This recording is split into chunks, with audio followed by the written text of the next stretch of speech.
दोस्तों, महाभारत युद्ध के दौरान द्रौपदी ने भीष्म पितामह से 3 महत्वपूर्ण प्रश्न पूछे थे। पहला है, क्या पापी के घर का भोजन करना पाप माना जाता है? दूसरा है, पापी व्यक्ति की पहचान किस प्रकार की जा सकती है? और तीसरा है, लोग पाप करने के लिए प्रेरित क्यों होते हैं? जय श्री कृष्ण। दोस्तों, स्वागत है आपका अपने YouTube चैनल ममता ज्ञान संग्रह में। दोस्तों, आज की वीडियो में हम आपको एक ऐसी कहानी सुनाने जा रहे हैं जिसे बहुत कम लोग जानते होंगे। यह कहानी तब शुरू होती है जब महाभारत का युद्ध अपने अंतिम चरण में था। अर्जुन के बाणों से भीष्म पितामह घायल हो चुके थे। शिखंडी, जो अपने पूर्व जन्म में अम्बा थी, उसने अपनी प्रतिज्ञा पूरी कर ली थी। अर्जुन के बाणों से छलनी होकर भीष्म पितामह बाणों की सैया पर लेट गए थे। भीष्म पितामह को इच्छा मृत्यु का वरदान प्राप्त था, इसलिए स्वयं यमराज भी उनके प्राण नहीं छीन सकते थे। वे बाणों की सैया पर लेटे हुए महाभारत के युद्ध के परिणाम की प्रतीक्षा कर रहे थे। कौरव और पांडव प्रतिदिन उनसे मिलने आते और उनका हालचाल जानते रहते थे। एक दिन रानी द्रौपदी 5 पांडवों के साथ भीष्म पितामह से मिलने पहुंची। पांडव उनके चारों ओर खड़े हो गए। तब धर्मराज युधिष्ठिर ने पितामह को प्रणाम किया और राजनीति, कूटनीति, धर्म तथा अधर्म जैसे विषयों पर चर्चा करने लगे। और भीष्म पितामह पांडवों को उपदेश देने लगे। सभी उनके शब्दों को ध्यान पूर्वक सुन रहे थे, लेकिन उपदेशों के बीच अचानक रानी द्रौपदी जोर से हंसने लगी। द्रौपदी की हंसी सुनकर भीष्म पितामह आहत हो गए और उन्होंने उपदेश देना बंद कर दिया। 5 पांडव भी द्रौपदी के इस व्यवहार से असहज हो गए और वहां एक गहरी शांति छा गई। कुछ क्षणों के बाद भीष्म पितामह ने द्रौपदी की ओर देखा और गंभीर स्वर में बोले, हे पुत्री, तुम पांचाल नरेश की सुपुत्री और एक सम्मानित कुल की बहू हो। तुम्हारा इस प्रकार अचानक हंसना 2 ही बातों का संकेत देता है। या तो तुम मेरे शब्दों का उपहास कर रही हो, या फिर तुम्हें कोई पुरानी घटना स्मरण हो आई हो। क्या तुम मुझे अपनी हंसी का कारण बता सकती हो? द्रौपदी ने शांत लेकिन दृढ़ स्वर में कहा, पितामह, मेरे हंसने का उद्देश्य आपका उपहास उड़ाना बिल्कुल भी नहीं था। मैं यह सोचकर हंस पड़ी कि आज आप अन्याय के विरुद्ध संघर्ष करने का उपदेश दे रहे हैं, लेकिन आप स्वयं जीवन भर अन्याय के पक्ष में खड़े रहे। जब मुझे भरी सभा में अपमानित किया जा रहा था, जब मुझे निर्वस्त्र करने का प्रयास किया गया, तब आपका यह ज्ञान और धर्म कहाँ चला गया था? उस समय आपने अन्याय के विरोध में आवाज क्यों नहीं उठाई? आपने मौन रहकर अधर्म का साथ क्यों दिया? पितामह, राजा विराट के यहाँ से 7000 गायों को चुराने सिर्फ दुर्योधन अकेला नहीं गया था, बल्कि उन चोरों में आप भी शामिल थे। और जब महाभारत का युद्ध अनिवार्य हो गया, तब भी अधर्म की सेना को बल प्रदान करने के लिए सबसे आगे आप ही खड़े थे। लेकिन आज आप हमें धर्म और अधर्म की सीख दे रहे हैं। मुझे इसी विडंबना पर हंसी आ गई। द्रौपदी की तीखी और सच बोलने वाली बातों ने भीष्म पितामह के हृदय को गहराई तक छू लिया। उनकी आंखों में आंसू छलक आए। कुछ क्षणों के मौन के बाद वे भारी स्वर में बोले, हे पुत्री, तुम्हारी बातें मुझे सच में सोचने पर मजबूर कर रही है, लेकिन अब मैं विवश हूँ, और जो आज मैं इन बाणों की सैया पर पड़ा हूँ, यह भी मेरे अपने ही कर्मों का परिणाम है। हर व्यक्ति अपने कर्मों से ही दुख भोगता है और अपने कर्मों से ही सुख प्राप्त करता है। पुत्री, तुम जानती हो कि मैं अपनी प्रतिज्ञा से बंधा हुआ था। मैं मात्र एक कठपुतली बनकर रह गया था, जो कई कारनामे करती है, परंतु हमेशा दूसरों की इच्छाओं के अनुसार चलती है।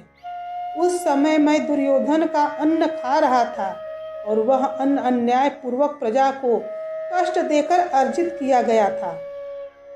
अधर्म से प्राप्त अन्न का सेवन करने से मेरे भीतर के सभी अच्छे संस्कार नष्ट हो गए, और उसी अन्न का प्रभाव कि मेरी वाणी मौन हो गई और वह अन्न मेरे रक्त में प्रवाहित होकर बार बार मुझे अन्याय के पक्ष में खड़ा करता रहा। इसी कारण मैं अपराधियों के साथ रहकर अपराध करता गया। भीष्म पितामह की आंखों से अश्रुधारा बह निकली। वे द्रौपदी की ओर देखकर गहरी वेदना से बोले, हे पुत्री, मैंने तुम्हारे साथ अन्याय किया है। मैं भी अपराधी हूँ, इसलिए यदि संभव हो तो मुझे क्षमा कर दो। परंतु आज मैं जो उपदेश दे रहा हूँ उसमें लेश मात्र भी पाप नहीं है। अर्जुन के इन बाणों की सैया पर लेटकर मेरे शरीर से वह सारा रक्त बह चुका है जो अधर्म के अन्न से बना था। अर्जुन के इन बाणों की सैया पर लेटकर मेरे शरीर से वह सारा रक्त बह चुका है जो अधर्म के अन्न से बना था। अब मेरे शरीर में केवल हड्डियों का ढांचा शेष है, जिसमें मेरे पिता के दिए हुए संस्कार ही जीवित बचे हैं। आज मेरे मुख से जो भी निकल रहा है वह निस्वार्थ सत्य है। मैं तुम्हारे माध्यम से पूरे संसार को यह बताना चाहता हूँ कि पापी के घर का अन्न खाने से बुद्धि कलुषित हो जाती है, विचार परतंत्र हो जाते हैं, मन दूषित हो जाता है और संस्कार नष्ट हो जाते हैं। अधर्म की कमाई से अर्जित अन्न खाना और उसे दूसरों को खिलाना दोनों ही अधर्म है। मनुष्य जैसा अन्न खाता है उसका मन और विचार भी वैसे ही बन जाते हैं। द्रौपदी ने भीष्म पितामह से एक और प्रश्न किया, पितामह, पापी व्यक्ति की पहचान कैसे की जा सकती है? भीष्म पितामह ने गहरी सांस लेते हुए उत्तर दिया, पुत्री, मनुष्य के कर्म ही उसकी असली पहचान होते हैं। यदि किसी व्यक्ति के कर्मों से दूसरों को हानि होती है, किसी की भावनाओं को ठेस पहुंचती है या किसी को दुख मिलता है, तो निश्चित रूप से वह कर्म अधर्म से युक्त होता है। दूसरी बात, जो व्यक्ति अपने स्वार्थ की पूर्ति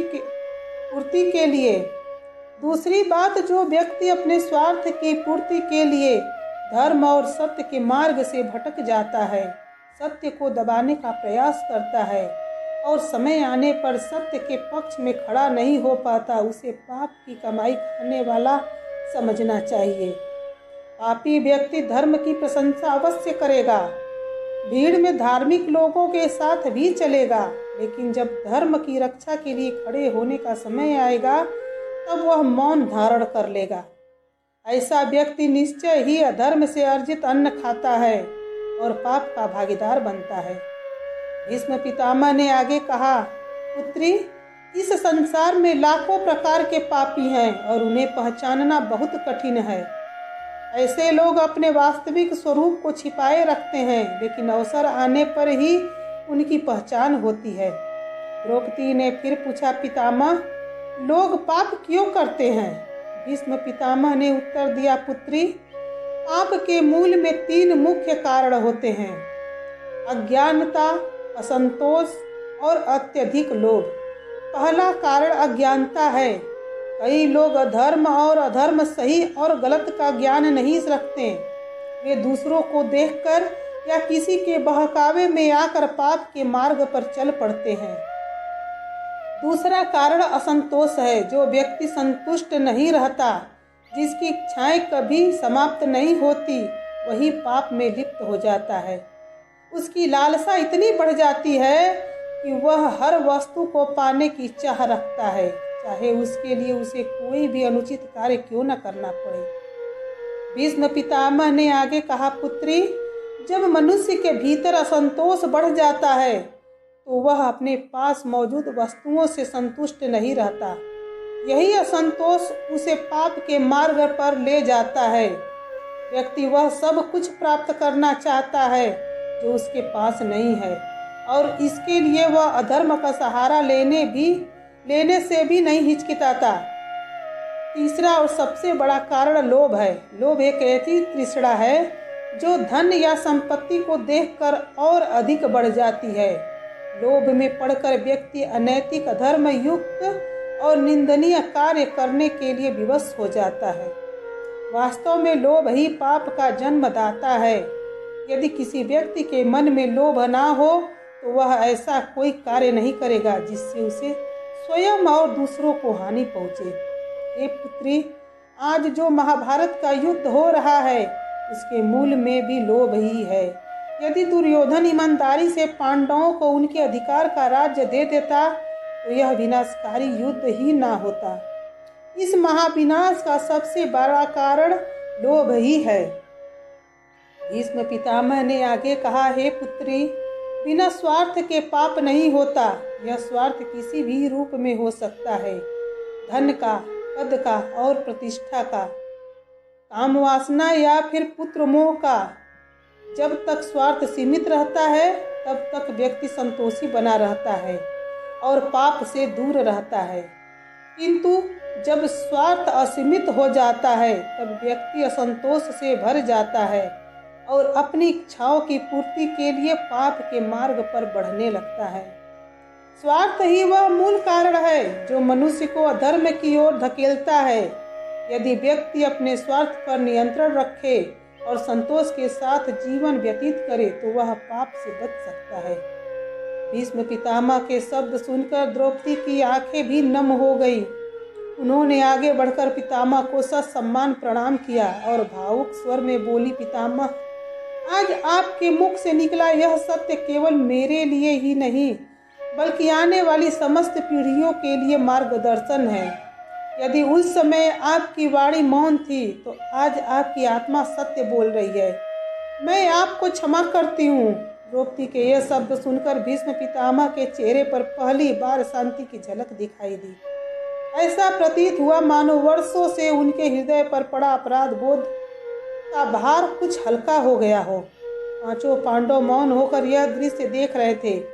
धर्मराज युधिष्ठिर ने विनम्र स्वर में कहा, पितामह, आज आपने हमें यह सिखा दिया कि केवल शस्त्रों से नहीं बल्कि लोभ, असंतोष और स्वार्थ से भी युद्ध जीतना आवश्यक है। भीष्म पितामह ने आकाश की ओर दृष्टि उठाई और गंभीर स्वर में बोले, यदि मेरे जीवन की त्रुटियों से भी संसार कुछ सीख ले तो मेरा जन्म सार्थक हो जाएगा। याद रखना, धर्म का साथ मौन रहकर भी किया जा सकता है और धर्म की रक्षा केवल वचनों से नहीं साहस से होती है। यह कहकर भीष्म पितामह मौन हो गए। युद्ध की रणभूमि में शंखनाद गूंज उठा। ऐसा प्रतीत हुआ मानो स्वयं धर्म और अधर्म का अंतिम निर्णय होने जा रहा हो। और इसी के साथ यह स्पष्ट हो गया कि महाभारत का युद्ध केवल कौरवों और पांडवों के बीच का नहीं था बल्कि यह लोभ और असंतोष, स्वार्थ और त्याग, मौन और सत्य के बीच का युद्ध था। तो दोस्तों, यही कारण है कि महाभारत केवल एक युद्ध कथा नहीं बल्कि जीवन को सही दिशा देने वाला शाश्वत ग्रंथ है। यदि आपको यह कहानी पसंद आई हो तो इसे लाइक करें, शेयर करें और अपने विचार कमेंट में अवश्य लिखें। और अगर चैनल पर पहली बार आए हो तो हमारे चैनल को सब्सक्राइब भी कर दीजिए ताकि आपको ऐसे ही रोचक और ज्ञानवर्धक वीडियो मिलती रहे। धन्यवाद। जय श्री कृष्ण।